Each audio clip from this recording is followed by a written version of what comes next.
Hello students, today we are discuss a topic fibers. The subject name is pharmacognosy and the topic is fibers, and the heading which are discussed in this topic.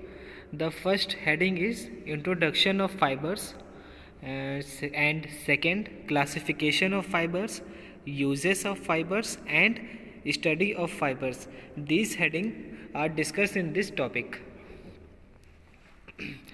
तो fibres का introduction की बात करते हैं. पहली heading है introduction of fibres के. Introduction of fibres में क्या होता है? तो फाइबर्स जो ये होते हैं ये हमको प्लांट नेचुरल सोर्सेज से मिलते हैं. नेचुरल सोर्सेज से भी प्राप्त होते हैं और आर्टिफिशियल सोर्स से भी ये हमको प्राप्त होते हैं. तो नेचुरल सोर्सेज में तो ये हो जाते हैं जैसे कि प्लांट, एनिमल और मिनरल्स, यहाँ से ये हमको ऑब्टेन्ड होते हैं. तो फर्स्ट पॉइंट है fibres are elongated cell. Fibres are elongated cell having thick wall and pointed ends. The cell wall consists of cellulose, but the presence of lignin is not confirmed.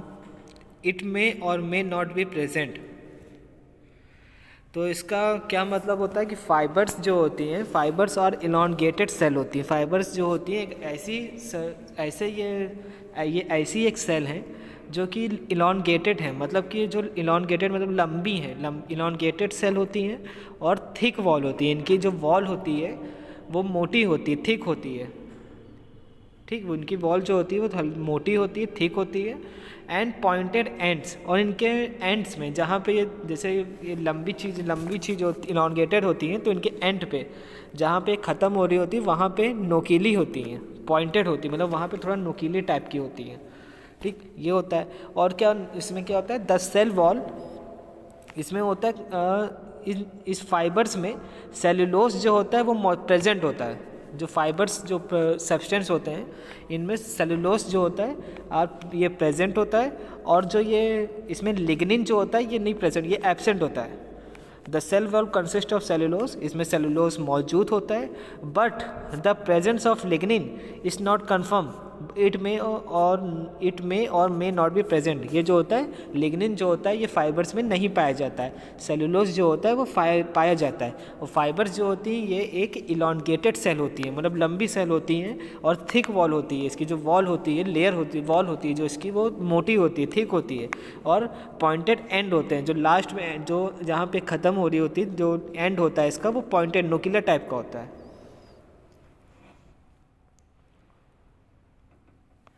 ठीक, नोकीले सिरों पे होती है.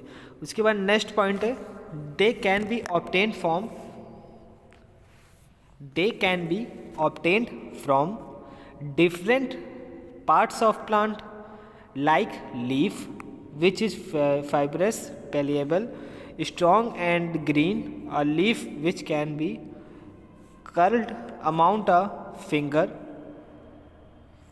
A leaf which can be curled around a finger without breaking is a potential source of fibers.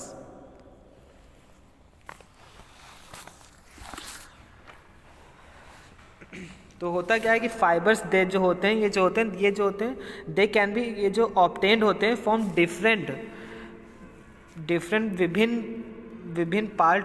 विभिन्न भागों से. Plant के जो विभिन्न भाग होते हैं वहाँ से ये हमको फाइबर्स जो होता है वो प्राप्त होता है. और कौन सी प्लांट में, जैसे कि प्लांट में कौन से ऐसे भाग होते हैं, कौन से ऐसे पार्ट हैं. तो जैसे कि एग्जांपल में लीव्स हो गया, पत्तियाँ, which is a fibrous. Leave जो होती हैं विच ये फाइब्रस होती हैं, पेलिएबल, स्ट्रॉन्ग एंड ग्रीन होती हैं. लीव्स जो कलर होता है उससे ग्रीन होता है और स्ट्रॉन्ग होती हैं और फाइब्रस होती हैं. ठीक, स्ट्रॉन्ग मतलब कि स्ट्रॉन्ग होती हैं. लीफ जो होता है वो स्ट्रॉन्ग होती हैं, लीव्स जो पत्तियां होती हैं वो स्ट्रॉन्ग मजबूत होती हैं. और फाइब्रस मतलब जो होता है वो रेशेदार, तो फाइब्रस मतलब रेशेदार होती हैं. और फाइब्रस पेलिएबल, स्ट्रॉन्ग. पेलिएबल मतलब होता है कि कोमल, थोड़ा नरम होती हैं. ठीक, और ग्रीन एंड और हरे रंग की होती है।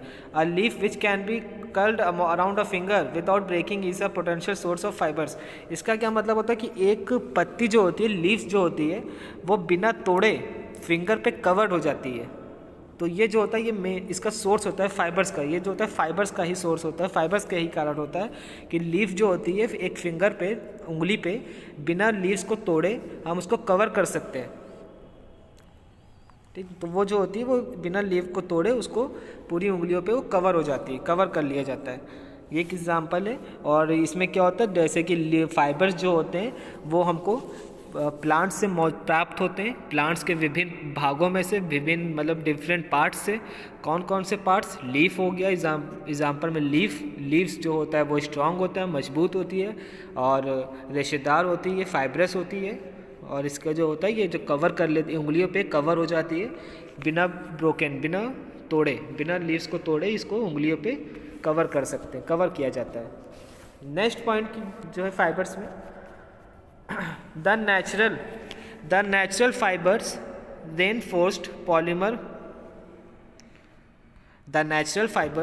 reinforced polymer composite materials are rapidly being used in industry as well as in fundamental research। तो इसका क्या मतलब होता है कि ये जो नेचुरल फाइबर्स होते हैं, जो नेचुरल मतलब कि जो हमें प्राकृतिक से ऑब्टेन हो रहे हैं फाइबर्स, जो चीज़ हमें प्राकृतिक से मिल रही है, नेचुरल सोर्सेज से, जैसे कि एनिमल से मिल रहा है, मिनरल खनिज पदार्थ जितने होते हैं, खनिज सब्सटेंस जितने होते हैं, और वेजिटेबल्स, सब्जियों से, प्लांट से जो मिल रहे हैं, ये सब नेचुरल फाइबर्स होते हैं। और ये जो होता है इनका जो यूज होता है, मतलब इनका जो उपयोग किया जाता है वो एज अ इंडस्ट्रीज़ में किया जाता है, इंडस्ट्री में होता है। ठीक, इंडस्ट्री में इनका उपयोग किया जाता है। और अब इनका जो उपयोग होता है वो एज अ रिसर्च करने के लिए भी किया जाता है। फाइबर का जो उपयोग होता है वो इंडस्ट्री में भी किया जाता है और as well as in fundamental research, as in fundamental मतलब रिसर्च में भी इनका फाइबर्स का उपयोग किया जाता है, यूज्ड होता है।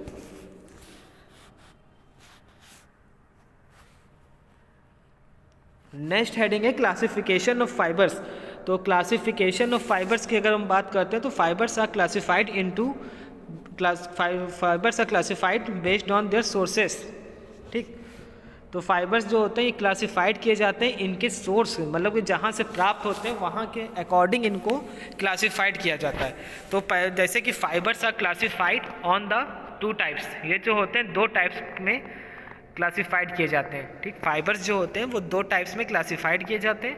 पहला होता है हमारा, the first one is natural fibres and second one is artificial fibres.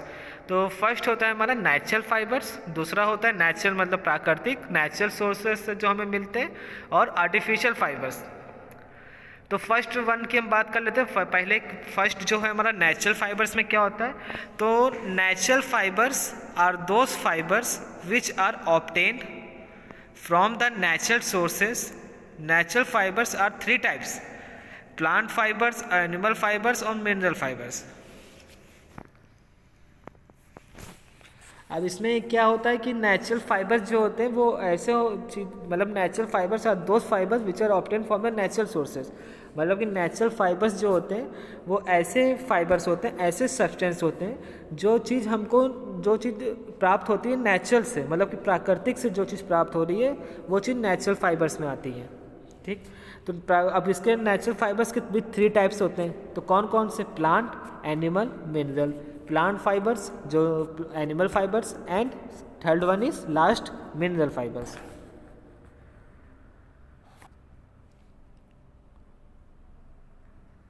अब इसकी बात करते हैं। तो प्लांट फाइबर्स में क्या होता है, तो plant fibres are those fibres which are obtain from the plant sources.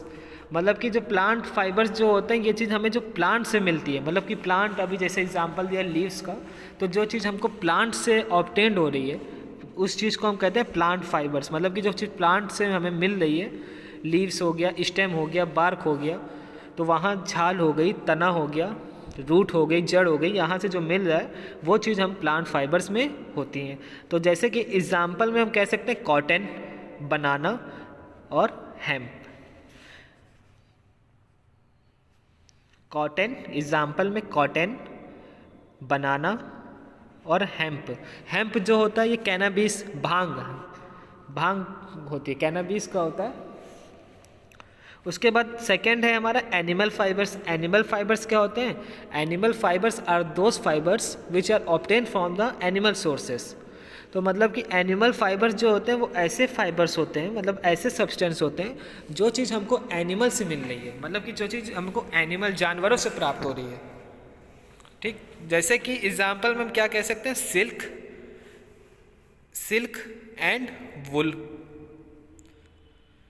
Example में सिल्क एंड वुल। थर्ड है मिनरल फाइबर्स। तो मिनरल फाइबर्स क्या होते हैं? मिनरल फाइबर्स जो होते हैं जो खनिज पदार्थ होते हैं जो उनसे हमको प्राप्त होता है। तो एग्जाम्पल में हम इनको एग्जाम्पल में लिख सकते हैं ग्लास एंड एस्बेस्टोस। एग्जाम्पल में ग्लास लिख सकते हैं एंड एस्बेस्टोस, ये जो होते हैं ये हमको मिनरल्स फाइबर्स से प्राप्त होते हैं। फिर नेक्स्ट बात करते हैं क्या है? Artificial fibres. आर्टिफिशियल फाइबर्स में फर्स्ट है fibres regenerated from carbohydrate materials.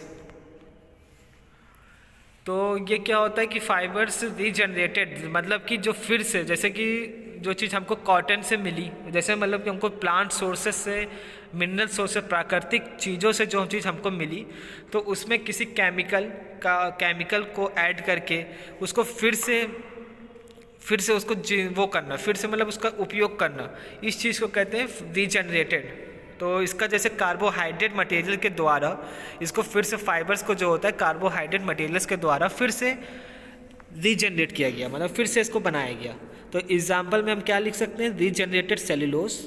कौन कौन से ऐसे कंपाउंड हो सकते हैं? तो रीजनरेटेड सेल्यूलोज हो गया, एल्जीनेट गैन हो गया, आर्टिफिशियल सिल्क और रेयॉन।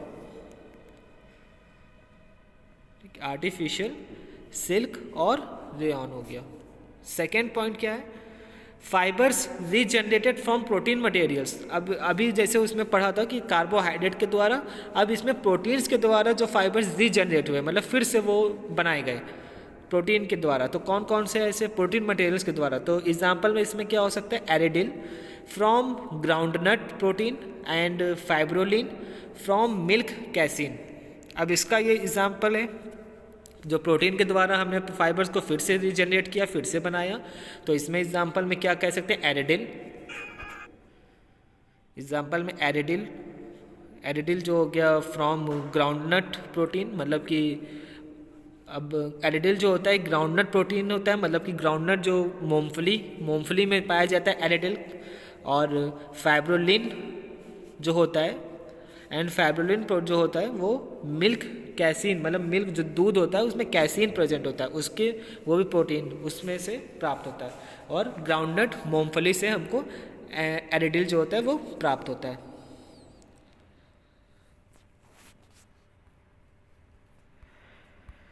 फिर है सिंथेटिक फाइबर्स। सिंथेटिक फाइबर्स जो केमिकल ऐड किए गए हों, फाइबर्स में जो चीज़ केमिकल के द्वारा केमिकल ऐड करके हमने बनाया हो फाइबर्स को, वो होते हैं सिंथेटिक फाइबर्स। तो इसमें हम कह सकते हैं नाइलॉन। कौन से एग्जाम्पल होगा इसमें? Nylon, terylene. एग्जाम्पल में हम दो एग्जाम्पल होते हैं जिसमें हम लिख सकते हैं नाइलॉन हो गया और टेरिलीन हो गया। अब यूजेस ऑफ फाइबर्स की बात करते हैं तो फाइबर्स के उपयोग क्या क्या है? तो पहला पॉइंट है they are used in textile industries for weaving cloth. ठीक, पहला इसका यूज है they are used in textile industries for weaving cloth. तो टेक्सटाइल इंडस्ट्रीज कपड़े की जो मतलब कपड़े जो जहाँ बनते, कपड़े की जो इंडस्ट्रीज हो गई, कपड़े जहाँ बनते हैं वहाँ पे इसका फाइबर्स का उपयोग होता है। और वेविंग क्लॉथ क्या होता है? जो चीज़ जैसे कि कपड़े को वेविंग क्लॉथ मतलब बुनना, मतलब कि जो बुने मतलब कपड़े जो सिले जाते हैं, बुनने को कहते हैं, सिले जो जाते हैं वेविंग क्लॉथ, उसको सिलने को वहाँ पे भी फाइबर्स का उपयोग होता है। नेक्स्ट पॉइंट है preparation of surgical dressing sutures and ligatures. तो इसका जो उपयोग होता है फाइबर्स का वो surgical dressing sutures and ligatures में किया जाता है। अब मतलब कि प्रिपरेशन क्या, सर्जिकल ड्रेसिंग जैसे कि जो बनाई, जैसे सर्जिकल ड्रेसिंग में हमारा क्या क्या आता है, कॉटन हो गया, वायर, ये कॉटन हो गया, गॉच पीस हो गया, एडिसिव ये जो टेप होता है वो हो गया, और बैंडेज हो गया। ये सब चीज़ें जो होती हैं ये हमारी सर्जिकल ड्रेसिंग के अंदर आती हैं। तो ये जो होता है ये किसी वुंड को, घाव को ये प्रोटेक्ट करने के लिए इसका उपयोग किया जाता है। ठीक, तो स्यूचर्स एंड लिगेचर्स में भी इसका उपयोग किया जाता है। मतलब स्यूचर्स क्या होते हैं, जो ये जैसे जो कट जाता है, टाके लगाए जाते हैं जो स्किन के ऊपर जो होता है स्यूचर्स और लिगेचर्स में पहले फ़र्क जान लेते हैं। क्या स्यूचर्स वो चीज़ होती है जो चीज़ जैसे कट जाती है स्किन के ऊपर, ठीक है, तो उसको जो टाके लगाए जाते हैं उस चीज़ को, वो जो थ्रेड होता है वो फाइबर्स में, उसमें फाइबर्स का उपयोग ही होता है। और जो स्विचर्स होते हैं जो स्किन के ऊपर टाके लगाए जाते हैं उसको स्विचर्स कहा जाता है।